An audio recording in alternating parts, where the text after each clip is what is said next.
In this video, I'm going to be showing you how to dispute Walmart refunds and claw that money back. Also, if you stay until the end of the video, I'm going to be showing you where to access free Walmart training. I'm Josh Hackett, CEO of EHP Consulting Group. Let's dive in.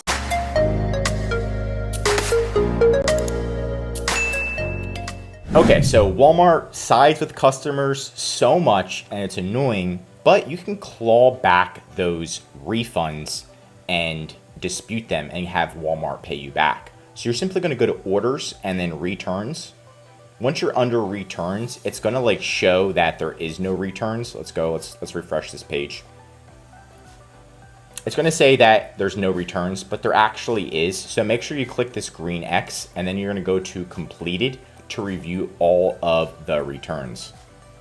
So I'm going to show all of them, and then now we can click right here and then it's going to show you more details. And there's going to be a little box right here that's going to say dispute this return, and you can possibly dispute it, right?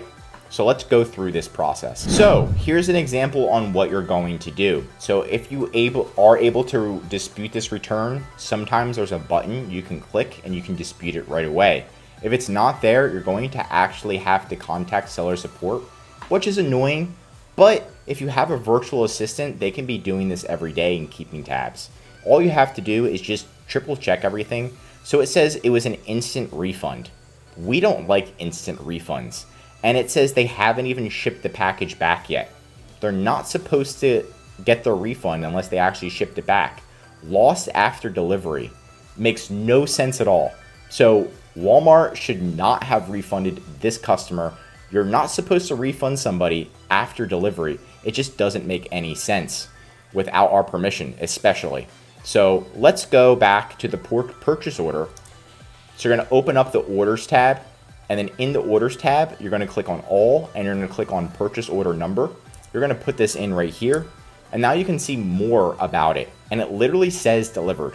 So the first thing we want to do is screenshot this, that it shows delivered. We also want to screenshot this that shows that it's lost after delivery and it shouldn't have been refunded. Okay, so now we have two screenshots, one that shows it's delivered.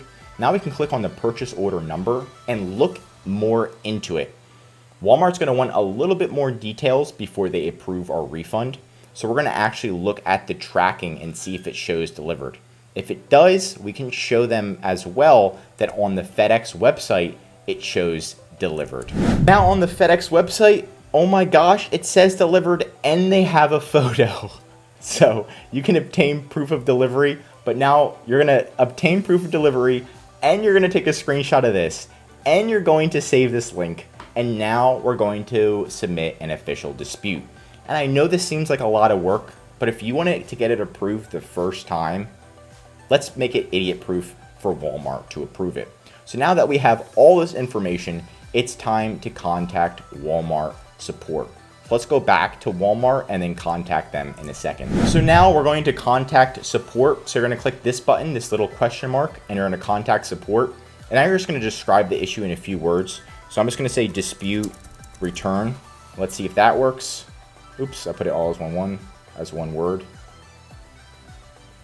Dispute return from Walmart buyer. Let's put that in. And now it should come up with some different options so we can contact Walmart.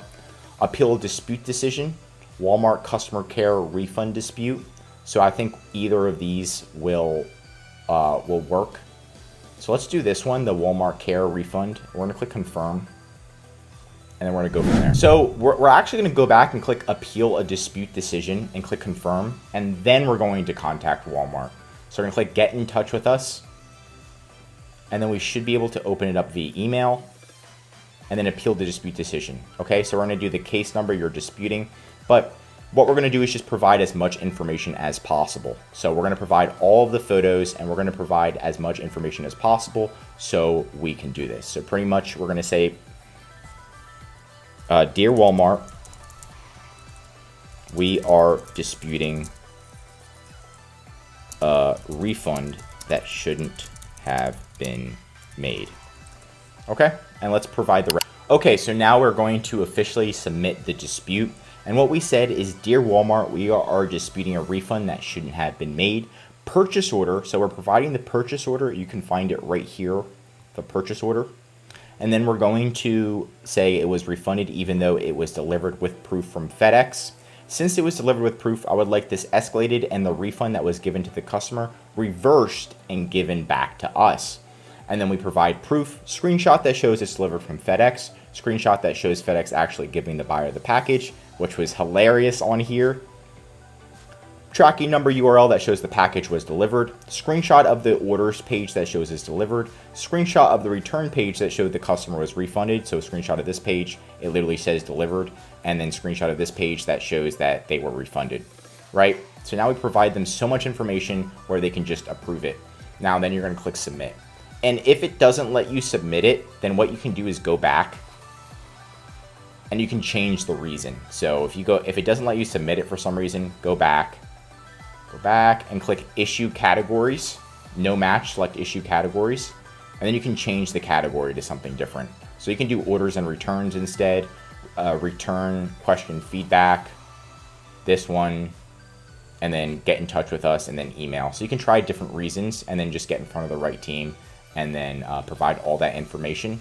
After that, just make sure you're following up, and then they should give you a refund. We have an SOP on this to make sure that all of our clients are receiving refunds every single time. Well, 90% of the time, because sometimes Walmart just will not budge depending on the issue. But for staying towards the end of the video, I am going to be showing you how to access Walmart training for free. So you just type in free Walmart seller training. And then Walmart is providing free training, which is awesome. They have a little academy. It's pretty decent. I recommend that you go through it all. It's got ads, performance, order management, all that fun stuff. So you should definitely go through it. And that's it for today's video. Leave a comment below if this refund strategy worked for you. If you learned something new, drop a like. And if you're a Walmart seller, I highly recommend subscribing to our channel because we're giving away great content that's going to help you in your Walmart journey.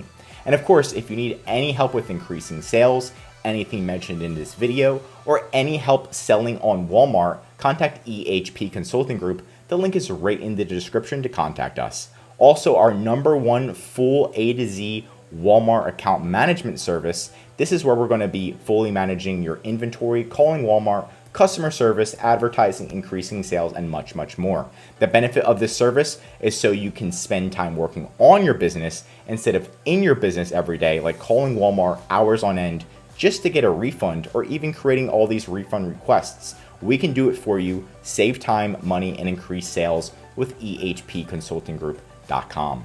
I'm Josh Hackett, CEO of EHP Consulting Group, and I'm signing out.